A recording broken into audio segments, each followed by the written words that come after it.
My journey with computer science is a long and grueling one, spanning over many, many years. Here's how it started. So basically, in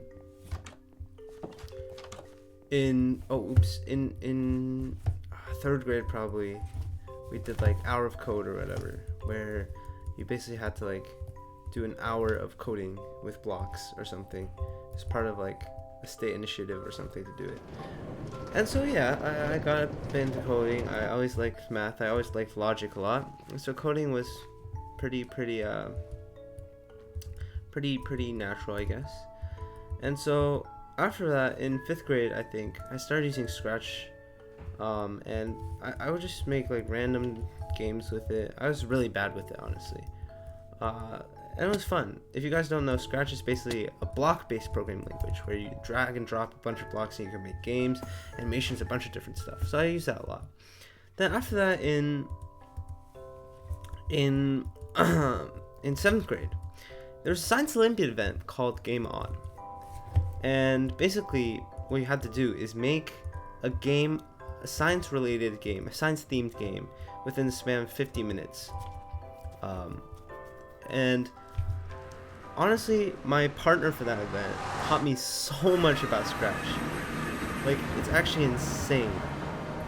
Like, I went from being barely able to use Scratch to being able to use it to make like really, really smooth games. Like, my Science Olympiad partner for that event got featured on Scratch itself, which is really insane for one of the games he made. So yeah, he is a great programmer, and so he taught me and got really like actually really into like programming and Scratch. So I really have to thank him. Anyways, after that though, Scratch obviously is not a real sustainable programming language you can use in everyday life, right? Obviously it can do a lot of things. Like Griffpatch has done a lot of great things with it. But, you know, it was time to learn a real language. And so by 8th grade, I started trying to learn Python.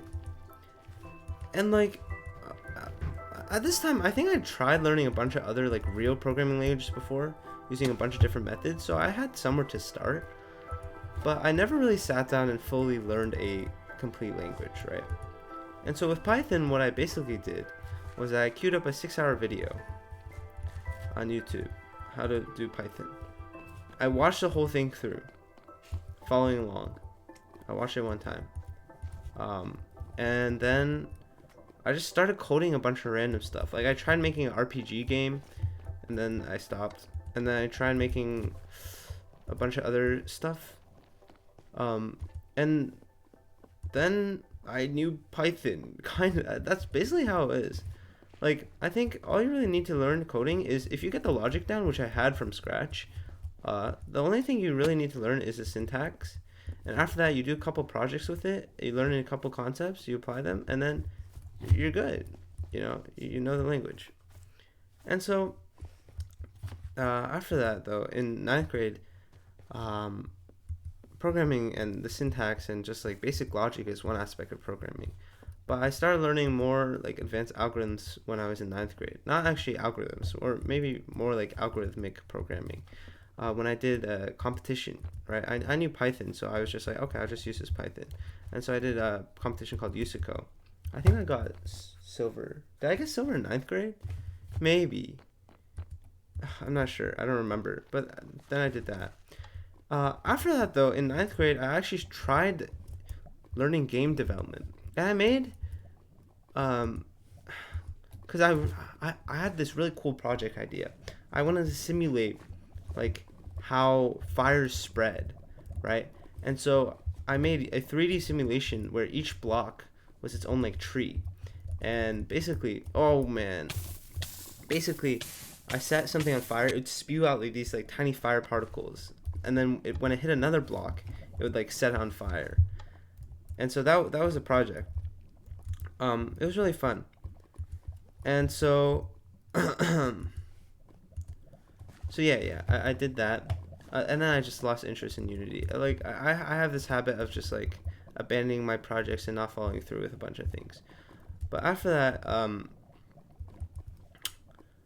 10th grade came. I also did more Yusuko and stuff. I also had another re-inspiration with Unity. And this time I made like a fun two-player like platform game. If you guys have ever played the Roblox game like the platforms or something, it's like there's a 20 by like 10 by 10 arena with a bunch of platforms, and a bunch of different events can happen to those platforms. And basically I made like a 3D Brawl Stars version of that where all the platforms were different. Like, I honestly want to revisit this someday because I still think it's a very original idea that no one has actually made a game out of. And I think it would be really fun. Like, combining a battle royale aspect with the platforms, like where you can, but like you can actually shoot, like a FPS kind of thing with it would be kind of cool. I think, because Roblox has the platforms game, but like I think it can be like made better, you know. But like I don't think I have the skills to do that yet. But yeah, okay, that was 10th grade. 11th grade, oh yeah, I started doing a lot. Like this is when I got interested in physics, and so I started making a bunch of random like physics simulations in Python. This is my like Pygame Python project phase. I also tried making like the common theme is like I just start stuff and then go back to not doing it. And so yeah, this is where I got like very solid with Python. And so I'm still not very solid with Python, I guess. I still haven't used it enough, honestly. Like, even though it sounds like I've done a lot of projects, this is like over the span of like 4 years. Think about it, the entire high school. So it's really not that much. And so after that, yeah, senior year, the only thing I did was I tried making this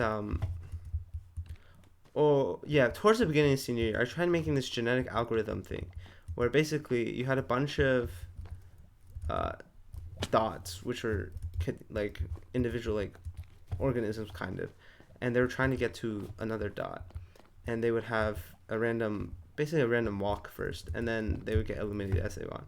Like, and after that, like you guys know, my senior year, I didn't do anything academic, so after that, I kind of just stopped.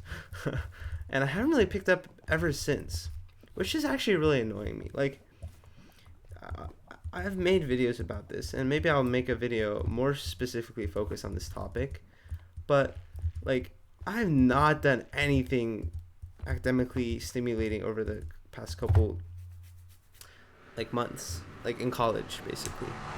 And so I really, really do want to. This summer I had a plan to do some programming projects, because not only is it good for your resume, it's good for your skills. It's just like fun, right? And so I had an idea of actually implementing neural networks into the genetic algorithm, so I could like train more advanced like agents to do things, and then I could make a video on it, on like computer science or something. I don't know. Like, I think that would be a really fun summer project, but I just really haven't gotten around to it. And like same thing, like with a lot of things, especially with game development, like at this point I just keep feeling like it's too late, because like I see many people around me, they all have like gone so far, and at this point, like learning a whole new language, learning a whole new software, like I just don't think I have the time for that. But that might just be an excuse. Like, I genuinely think like I do like programming a lot. Like, otherwise I wouldn't be majoring in CS, right? But I just have to like do more things with it and actually do more fun projects that I enjoy. And because I think I have the right ideas, I just am a lot of times too non-actioning, and yeah. So that's my journey with programming. Honestly, it was like basically very fast start, very fast development, and then now I've stagnated a bit, and that's fine. Like, I think like if I just like pick it up a bit, you know, try and maybe revisit the fun dual game thing, I think it'll be good. Yeah, I don't know. And it's never too late to learn something, right? Like, many people learn game development way after college too, so it seems fun. Anyways, that's all I really have for today. Wait, but like I don't know, game development seems really fun. Like making an indie game, you get to make your own music, which I think would be really great. You get to make your own art. I would not be good at that.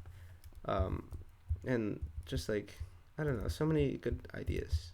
You know, you can implement, and you can make videos about it. Like, this is like everything I like doing in one, you know. So I think it would be a great hobby to like pick up. But yeah, that's all I have for today. Ooh. And I hope you guys enjoyed my journey in programming. If you guys have any questions, maybe maybe I'll make a programming channel soon. Like, if I actually get to doing the projects I mentioned. Other than that, that's all I have for today. I'll see you guys tomorrow. Bye.